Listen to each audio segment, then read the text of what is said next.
நம்ம மைண்டு பார்த்திங்கன்னா ஒரு சில நேரத்தில் வருத்தத்தில் இருக்கும், ஒரு சில நேரத்தில் கோவத்தில் இருக்கும், ஒரு சில நேரத்தில் சந்தோஷத்தில் இருக்கும், ஒரு சில நேரத்தில் இன்பத்தில் இருக்கும், ஒரு சில நேரத்தில் மன உளைச்சல் இருக்கும், ஒரு சில நேரத்தில் பயத்தில் இருக்கும். ஸோ நம்ம மனசோட கேரக்டர் என்னென்னாங்க ஒரு வேரியபிள் மோடில் தான் இருக்கும். இது நாணிகளுக்கும் இப்படி தான் இருக்கும், எனக்கும் அப்படி தான் இருக்கும், உங்களுக்கும் அப்படி தான் இருக்கும். இது இயற்கை. ஆனால் இந்த வேரியபிள் மோடுக்குள்ளே ஒரு ட்விஸ்ட்டை கொண்டு வந்தீங்கன்னா, ஒரு சக்ஸஸ் ஃபார்முலாவை கொண்டு வந்தீங்கன்னா, உங்களோட கான்சன்ட்ரேஷன் சூப்பராக இருக்கும். இப்போ புரியுதுங்களா? இந்த கான்சன்ட்ரேஷன் மோடில் அந்த ப்ராசஸை அஃபர்மேஷன் மூலமாக இறைவன்கிட்ட கொடுத்துருங்க.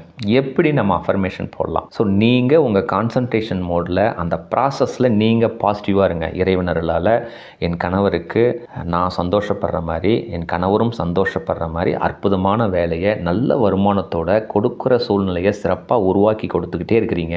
நான் ரொம்ப சந்தோஷமாக இருக்கேன், என் கணவரும் ரொம்ப சந்தோஷமாக இருக்கார், இறைவனுக்கு நன்றி அப்படின்னு நீங்கள் சொல்லுங்கள். உங்களோட கான்சன்ட்ரேஷன் மோடு சக்ஸஸ் ஆகும்.